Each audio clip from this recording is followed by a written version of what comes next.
No word on if the band's Tuesday night show will also be canceled. Kiedis has struggled with drug addiction in the past, but has been sober for years. Who else has been sober for many years? Katherine Timpf, and that's why we're so glad to have her bright and cheery on a Sunday morning. You read the New York Times piece about Trump liking the ladies? Yes, I did.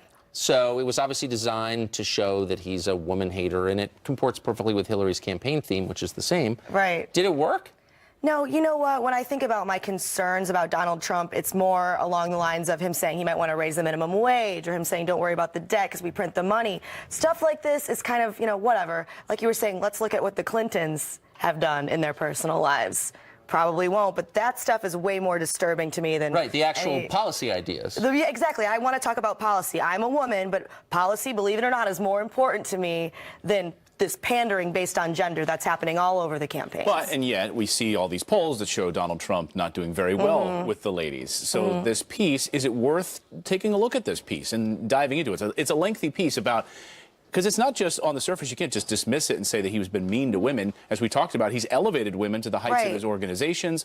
So there's a lot in this piece to digest. Right, absolutely. And if you look at it, like you said, he's actually elevated women more so than Hillary Clinton has, I would say. And then there's, she's just running up because she's a woman. I'm a feminist. But if you look at her record, there's women that accused her husband of sexual assault, and then she tore them down. So we could have plenty of this discussion on all sides, all around. But this has been what they've been focusing on with Donald Trump. So, of course, it's had an impact because people are just being fed it constantly. Trump sexist, these stories, this story, that story, rather than looking, I want to talk about policy.